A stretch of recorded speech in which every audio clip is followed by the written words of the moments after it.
Barcelonistas, what the fuck was that? What the hell was that? I don't even know where to begin. I didn't even know where to start. This game was incredible. 4-4, Atletico Madrid, Barcelona. Atletico Madrid had it in the beginning with winning 2-0 in the 6th minute. Barcelona came all the way back and scored four unanswered goals. And right before the end of the game, in the last 6-7 minutes, again Barcelona giving up two goals, and it blows my mind. It's like we showed incredible resilience in this game. We showed why Hansi Flick is here.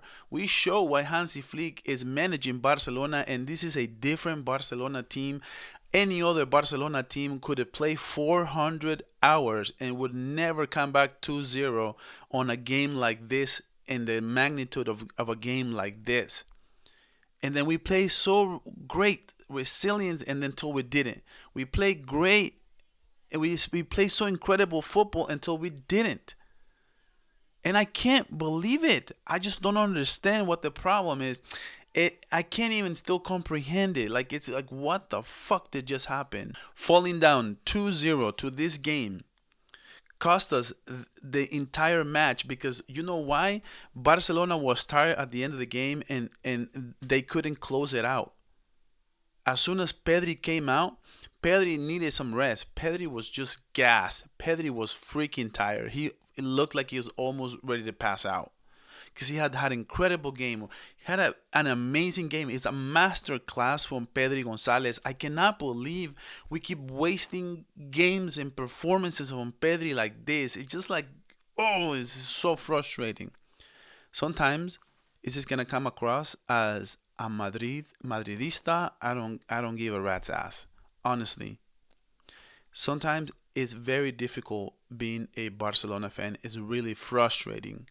We wasted yet again another performance from Pedri Gonzalez, and not having him, he had so much sacrificing, running around, defense, retaining the ball, passing, and making some passes, and making some lanes for people to make runs. And he did everything he could on this game, and Hansi Flick actually took him out in like the 80th minute. It was well deserved. Hansi Flick thought he could manage it without him with 4-2, and Pedri goes out, and Atletico Madrid actually makes a comeback. And to Simeone's credit, he took Griezmann out, that basically was non-existent the whole game, and put Angelito Correa in, and he was a freaking problem all night. He was a force to be reckoned with. Like, we couldn't stop him. We couldn't stop him. Every single time he had the ball, he was doing something with it, and that's what really the difference in the game. The Barcelona was so tired, because when you fall down 2-0, you have so much more energy within you. You're giving it all in the first half, and you're trying to come back, and you're trying to score, you're trying to do something different, and you're trying to, like, just let it all out. And Barcelona actually made an incredible comeback after Julian Alvarez in the 45th second. We were down 1-0, and then on the 6th minute we were down 2-0 on an incredible pass yet again by Julian Alvarez, who had an incredible game. We could not stop Julian Alvarez, and I keep banging my table to get Julian Alvarez. This Barcelona side will be so unstoppable with a guy like Julian Alvarez that could make runs like that and can finish plays like the way he can finish plays. And I thought Chesney could at least get a stop on one of these two goals. It's not totally his fault, but one of those two goals, I thought, like, at least one of those he could make a stop. Okay, he can save one. He couldn't, and it was 2-0. Then Barcelona had to come storming down, and here they came with Pedri Gonzalez. Once again, a big play from Lamine Yamal from the right, and gives it to Koundé, and Koundé makes an incredible cross, diagonal cross, and he comes Pedri and scores an amazing goal, amazing goal, just almost identical to the goal he scored against Atletico Madrid in December.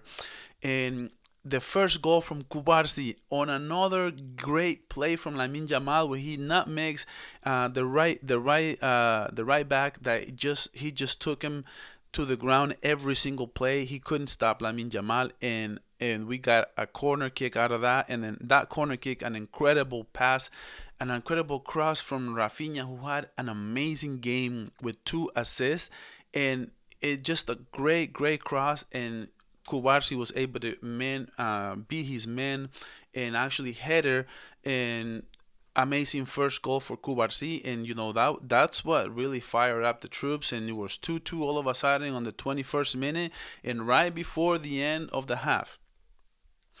Martinez on yet again another amazing cross from Rafinha. It's so good. Rafinha is so good at these crosses. It's unbelievable.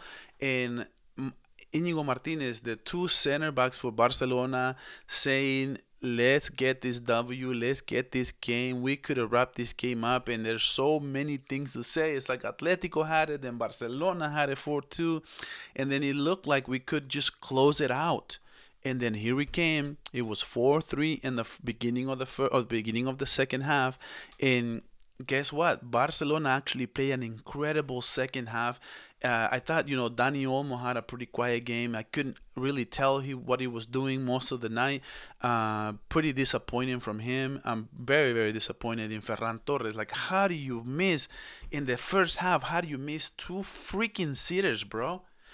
After we bang the table for you to start, after we bang the table, one thing I do have to say, people that say que Lewandowski, que Ferran Torres, okay, Lewandowski could have scored the chances that Ferran Torres had. I think he would have scored both of those, but he wouldn't be able to get to being in position to have these plays in the begin with, because he cannot make those runs. He cannot make those runs in space and be able to have the energy on that mistake from the defense where Ferran Torres actually took the goalie out, and all he had to do is just tap it in, and he couldn't do it. He couldn't get a good handle on the ball. That took incredible speed to be able to get there before the goalie could. See, Lewandowski would never be in that position to do that. And that is disappointed I'm so disappointed in Ferran Torres. I thought he could answer the call after we put him on this game and this kind of, oh my God, this kind of stage. It would have been so crazy. Barcelona could have closed this game out. Even in the beginning, could have been 4-2 at the beginning of the second half. And then when we scored the other two goals, it was 4-2. That felt like it could have been 5 or 6-2 with all the sitters that we kept missing left and right. And actually, Lewandowski in the second half on another great play from Lamine Jamal. Lamine Jamal sometimes reminds me of Lionel Messi. And I've said this many, many times, and people call me crazy on TikTok, and people do whatever they want. But sometimes Lamine Yamal makes plays that only Leo Messi would. And the way he just takes on his man, nutmegging, crossing, and he's able to take on full-grown men to the ground and able to just cross it or finish it, and he gives Lewandowski a tap in, and Lewandowski, of course, just bangs it in, and I'm glad he did, because he really needs to get his emotions going, his confidence going. And what a game from Lamine Yamal. He's an incredible player for 17 years old. It's insane the way that he can play. And then it was basically, at that point, it was 4-2. It was basically game out. Let's go. Let's close it out. Go home. 15 minutes. How do we do it? And then what happens? Hansi Flick, 5 minutes later, takes off Pedri Gonzalez, like I was saying at the beginning. He takes off. Dani Olmo brings in Fermin Lopez. It brings in Gavi. And Gavi, oh my God, Gavi, I have so much things to say. On that goal, on the 4-3, when Angelito Correa basically crosses it in, and Llorente comes in to bang the ball. Okay, Gavi, you're in front of Llorente.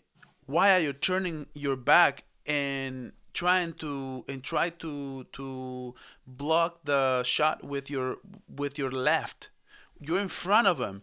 Just stay in front of him and look where the shot is going, and you can actually block the shot with your right foot. Go back and look at the replay and you'll know what I'm talking about. Why you're turning like this? You're supposed to stay in front of your man. Like, it's just incredible bad defense. And he was fresh. And then he lost like two other balls, and it's just incredible. Kunde made a huge mistake as well on the other goal from Sorle. Was he actually on the Griezmann goal was Kunde's fault, and just the defense. I've been saying on this channel ever since I started. Please follow me if you haven't. I've been saying this. If Barcelona could get the defense right, Barcelona would be unstoppable, but we cannot get the defense right, and it's so frustrating. It 10 minutes without Pedri, and not having Pedri cost us this game 1,000%. And I can see Barcelona was tired, and I can see Atletico Madrid was playing with so much intensity, was playing with so coming at you with 4, 5, 6 guys at times, and Barcelona couldn't stay back and actually defend the block or do something. Angelito Correa was getting you in every single play, and it just so frustrating. And one thing I have to say, as much as I'm being a Barcelona fan since I was born, I lifelong Barcelona fan, I have to give Real Madrid this. These things that do not happen to Real Madrid. They're always prepared. They always know what to do. They're always situational football. It's what Real Madrid does better than anyone else. And this game seemed like situational football. We was not there for Barcelona. We could not close it out. As soon as we bring in Fermin Lopez, offered nothing in this game. I swear, like it just we got nothing out of Ferran Torres. We could have just closed this game out. The fact that we gave up 4 goals is, I'm sorry, man. It's just incredibly. It's just dumb football. It's just not great, not good enough. You guys let me know in the comments. I had to let this out. I honestly feel bad for Pedri. To me, he's the man of the match. He scored a goal. He gave so many passes, so many through balls that you just Barcelona couldn't capitalize on. And here we go, Lewandowski. And if this game doesn't scream, we need a world class striker, I don't know what game would. I am so pissed. I am so furious. I'm fuming furious at this performance. And it's at least we didn't lose. We still undefeated this year. That's a silver lining, I guess. It's all gonna be decided in the next round, obviously, because it's a two-legger. But how much different it would be if it would have been 4-2. They have to score 2 goals. They have to open up, and the fact that they could open up because they need to score brings up so many opportunities, and Barcelona just controlled this whole game, and we just couldn't close it out, man. Just incredible. It's incredibly frustrating, disgusting. I'm disgusted at this fucking game, man. I don't even know what else to say. That is it for me until I freaking lose it. And just let me know in the comments, and I'll catch you guys on the next one.